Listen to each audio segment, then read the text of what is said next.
ఆకాశం ఉరిమినా అక్కడి ప్రజలకు భయం, సముద్రం అలలు ఎగిసి పడితే ఆ ప్రజలకు వణుకు. మళ్ళీ ప్రళయం వస్తుందేమోనని ప్రాణాలు అరచేతిలో పట్టుకుని బతుకుతుంటారు. వారంతా దివిసీమ వాసులు. అప్పటి ఉప్పెనను తలుచుకొని ఇప్పటికీ కన్నీరు పెడుతుంటారు. 10,000 మంది జనాభాను బలి తీసుకున్న దివిసీమ ఉప్పెనకు నేటితో 37 ఏళ్లు. ప్రపంచ చరిత్రలోనే అత్యంత విషాదకరమైన దివిసీమ ఉప్పెనకు కృష్ణా జిల్లా ప్రజలు ఇప్పటికీ ఎప్పటికీ మర్చిపోలేదు. ప్రపంచ చరిత్రలోనే అత్యంత విషాదకరమైన దివిసీమ ఉప్పెనకు నేటితో సరిగ్గా 37 ఏళ్లు.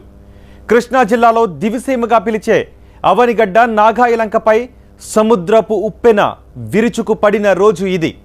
ప్రతిరోజు మాదిరిగానే సాయంత్రం ఇంట్లో నిద్రిస్తున్న ప్రజలందరూ తెల్లారేసరికి సజీవంగా జలసమాధి అయిపోయారు.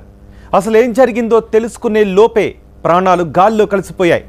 ఒక్కసారిగా వీచిన పెనుగాలులు, భారీ వర్షం, విరుచుకు పడిన సముద్రపు రాకాసి అలలు గ్రామాలను ముంచెత్తేశాయి. తాటి చెట్టు ఎత్తున ఎగిసిన అలల ధాటికి 27 గ్రామాలు పూర్తిగా తుడిచిపెట్టుకుపోయాయి. నాగాయలంక, అవనిగడ్డ తీవ్రంగా నష్టపోయాయి. మచిలీపట్నం, కూపిదేవి మండలాలు పాక్షికంగా దెబ్బతిన్నాయి. 20,000 మంది ప్రజలు చనిపోయారు. ఆ తర్వాత అంటురోగాలతో ఎంతోమంది ప్రాణాలు కోల్పోయారు. దివిసీమ ప్రజలకు కాళరాత్రిగా మారిన పీడకలగా గుర్తొచ్చే ఆ ఘటన జరిగి నేటికి సరిగ్గా 37 ఏళ్లు. నవంబర్ 19 ఈ రోజంటేనే కృష్ణా జిల్లా వాసులు భయపడిపోతారు. కడలి కరాళ నృత్యం చేసిన రోజుది. 20వ శతాబ్దపు అత్యంత భయంకర విషాద ఘటనగా చరిత్రలో నిలిచిపోయిన మానవీయ విధ్వంసక సంఘటన ఇది. నాగాయలంక కరకట్ట వెంబడి ఉండే సొర్లగొంది గ్రామంలో ఉన్నవారంతా చనిపోయారు. ఇక్కడ 714 మృతదేహాలు ఒక్కచోట గుట్టగా లభించాయి. కొటారు మండలం పాలకాయతిప్పలో 460 మంది అత్యధికంగా చనిపోయారు. లక్షలాది ఎకరాల్లో పంట మునిగిపోయింది. గ్రామాల్లోని ఇళ్లన్నీ కొట్టుకుపోయాయి. అప్పట్లోనే అంచనా ప్రకారం 200 కోట్ల ఆస్తి నష్టం జరిగింది. అప్పటి విషాదకరమైన ఘటనలో తమ కుటుంబ సభ్యులందరినీ కోల్పోయి ఒంటరిగా మిగిలిన వారు ఎందరో ఇప్పటికీ ఆ గ్రామాల్లో ప్రత్యక్ష సాక్షులుగా మిగిలారు. పొద్దున్నే ఆ గాలి వాన సాగిన తర్వాత పిల్లోని చేతితో పుచ్చుకొని కూర్చున్నాను. కూర్చున్నప్పటికీ ఆ పిల్లోడికి ఇల్లు మునిగిపోయింది, పడిపోయాం. ఆ ఇంటి మీద నుంచి ఆ చెట్ల మీద నుంచి ఆ చెట్లు ఇట్ట పట్టుకుని తెల్లవారు ఆ చెట్ల మీద ఉండి తెల్లవారేపటికి తొందరగా దిగొచ్చేసాం. అందువల్ల జరిగిన తర్వాత ఏమో మళ్ళీనేమో ఇక్కడుంటే మంచినీళ్ళు లేవు, ఏమీ లేవని ఆ యాదవులకి అటు వెళ్ళిపోయాం. శవాలు దోసుకుంటా అటు ఇటు పడదోసుకుంటా కాలుతోని ఇంట్లో నెలలో గరువు వెళ్ళేసారు. బతికినోడు మా నాన్న, నేను, మా తమ్ముడు మేము అట్టగా నడుచుకుంటా నాగాలంక చేరామండి.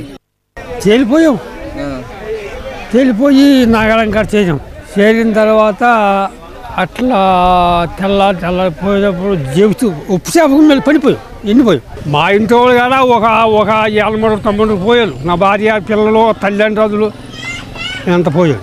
సాయంకాలం 3ంటికి వానగాలి పొద్దున్న నుంచే వచ్చింది.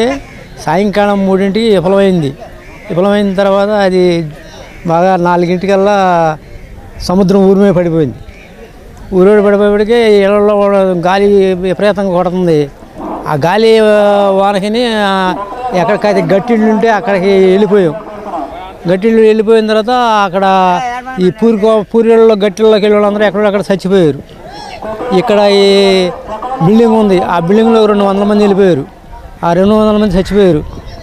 రామాలయంలో ఉన్నాం 150 మంది దాకా.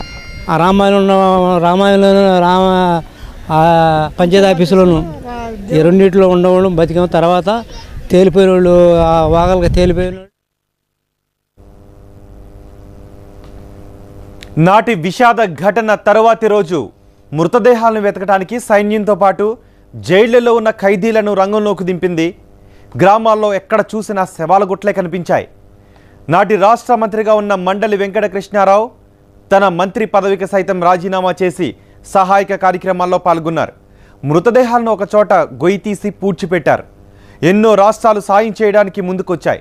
స్వచ్ఛంద సంస్థలు సాయం అందించాయి. విదేశీ సంస్థలు కోట్లాది రూపాయల ఆర్థిక సహాయాన్ని ప్రకటించాయి. అత్యధికంగా నష్టపోయిన సొర్లగుంది గ్రామాన్ని జిల్లా పోలీస్ శాఖ దత్తతకు తీసుకుని పునర్నిర్మించింది. అప్పటి చలనచిత్ర రంగం దివిసీమ బాధితులను ఆదుకోవడానికి ముందుకొచ్చింది. సినీ హీరో ఎన్టీఆర్ జోలెపట్టి గ్రామాన తిరుగుతూ విరాళాలు సేకరించారు. ప్రతి ఒక్కరూ తమ వంతు సాయం చేసి దాతృత్వాన్ని చాటుకున్నారు. ప్రపంచం మరువలేని ఈ విషాద ఘటనకు కృష్ణా జిల్లా సజీవ సాక్ష్యంగా మిగిలింది. ఆ ఘటన తరువాత ఉప్పెన ముంచెత్తకుండా తీరం వెంబడి కరకట్లు నిర్మించారు. అయినప్పటికీ ఇక్కడి ప్రజలు ఇప్పటికే తుఫాన్ పేరెత్తితే చాలు నాటి ఘటనను గుర్తు తెచ్చుకుని వణికిపోతుంటారు.